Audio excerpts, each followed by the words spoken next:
ప్రస్తుతం మనతో పాటు రాజేష్ నాయక్ గారు ఉన్నారు. ఉస్మానియా యూనివర్సిటీ బీఆర్ఎస్పీ నాయకులు.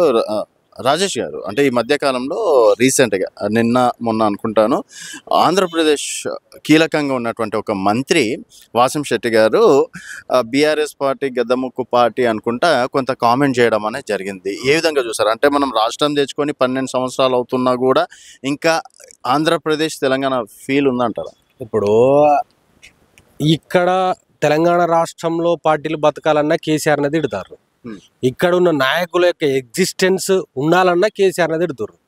దరిద్రం ఏంటంటే ఆంధ్రకు సంబంధించిన మంత్రి కూడా కేసీఆర్ని తిట్టి ఇవాళ చంద్రబాబు నాయుడు దగ్గర మెప్పు పొందాలని చూస్తున్నాడు.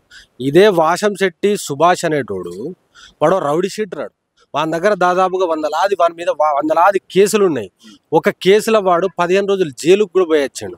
అట్లాంటి లత్కొరగానికి చంద్రబాబు నాయుడు అనేటోడు మంత్రి చెయ్యాలకి ఇట్లాంటి పరిస్థితి ఉంటుంది తప్ప వాడు ఒక కార్మిక మంత్రి.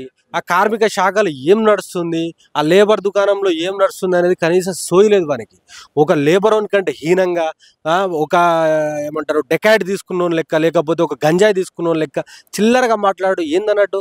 ఫస్ట్ ఈయనకి ఏం చేయాలనంటే చంద్రబాబు నాయుడు అనేటోడు తక్షణమే ఒక ట్యూషన్ మాస్టర్ని పెట్టి వానికి క్లాసులు ఇప్పించే ప్రయత్నం చేయాలి. ఇప్పుడు ఎట్లుంటుందని అంటే అన్న, ఒక కుక్క వచ్చి సింహాసనం మీద కూర్చున్నా కూడా దాని యొక్క లక్షణాలను మర్చిపోదన్నట్టు ఆ దిశగా ఉన్నది. ఒక స్టూపిడ్ ఫెలో ఎవడైతే ఒక వీధి రౌడిని తీసుకొచ్చి అలా మంత్రిగా చేస్తే నువ్వు వాని యొక్క లక్షణాలే చూపెడతాడు తప్ప వాడు మంత్రివర్గంలో ఏం జరుగుతుంది, ఈ రాష్ట్రానికి నేనేం చేయాలి, కొత్తగా చేయాలి, ఏమైనా కొత్తగా రిఫార్మ్స్ తీసుకురావాలా అనేది ఒక సోయి లేదు. ఇప్పుడు గత కొన్ని నెలలుగా వాని యొక్క ప్రవర్తన చూసి చంద్రబాబు నాయుడు అనేటోడు ఈయనను మంత్రివర్గం నుంచి తప్పియాలని చూసే క్రమంలో ఏం జరుగుతుంది, అరే నాయన ఇప్పుడు ఏం చేయాలి, నేను కేసీఆర్ని తిట్టాలి, కేసీఆర్ని తిడితే నా యొక్క మంత్రి పదవి ఆగుతుందని ఇమీడియట్గా కేసీఆర్ని తిట్టుడు స్టార్ట్ చేసిండు తప్ప ఆయన వేరే విధంగా కాదు. మేము ఉస్మానియా యూనివర్సిటీ విద్యార్థులంగా బీఆర్ఎస్ పార్టీ విద్యార్థి విభాగం నుంచి మేము ఒకటే డిమాండ్ చేస్తాం, నా కొడక నువ్వు తక్షణమే దాని మీద క్షమాపణ చెప్పు. లేని పక్షంలో నువ్వు హైదరాబాద్కి వస్తే మాత్రము నీ యొక్క నడ్డి విరిచే ప్రయత్నం చేస్తాము. ఈ యొక్క ఉస్మానియా యూనివర్సిటీ గడ్డ అనేది పోరాటాల గడ్డ. నీలాంటి వాళ్ళను చాలా మందిని చూసినాం మేము. కాబట్టి జాగ్రత్తగా ఒళ్ళు దగ్గర పెట్టుకొని మాట్లాడాలి. లేదు అని అంటే మాత్రము నీ యొక్క ఒళ్ళు చింతపండు అవుతుంది అని చెప్పేసి మేము హెచ్చరిస్తాము.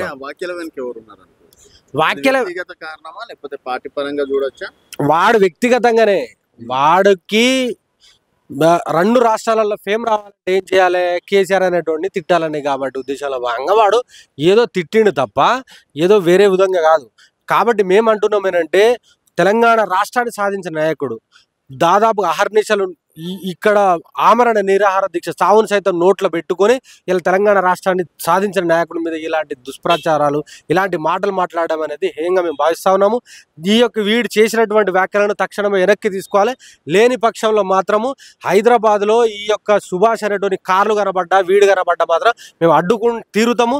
వాని యొక్క బద్దలు భాషింగాలు అయ్యేటట్టు ఉరికిచ్చి కొడతాం అని. ఇప్పటికీ ఆంధ్ర తెలంగాణ ఫీల్ అనేది సెంటిమెంట్ మీ బీఆర్ఎస్ పార్టీకి అయితే అసలు అలాంటి సెంటిమెంట్ లేదు, అట్లాంటి ఫీల్ లేదు. ఆంధ్ర వాళ్ళని మేము ఇక్కడ సొంత అన్నదమ్ముల్లాగా చూసుకునే ప్రయత్నం చేస్తారు. ఇక్కడ మంచిగా ఉంటారు, కలిసిమెలిసి ఉంటున్నాం మేము. కానీ ఇలాంటి లత్కోర్ రాజకీయ నాయకుల వల్లనే ఇలా ఏదో రకమైన ఒక ఎన్విరాన్మెంట్ క్రియేట్ అయ్యే ఆస్కారం ఉన్నది. కాబట్టి చంద్రబాబు నాయుడు గారు కూడా తక్షణమే ఆయన మీద చర్యలు తీసుకోవాలి, ఆయనకి చెప్పాలి, ఆయనను మందలించాలి. ఇలా కాదు నువ్వు ఒక నాయకుడి మీద ఇట్లా మాట్లాడద్దని చెప్పేసి ఆయన హెచ్చరించాలి.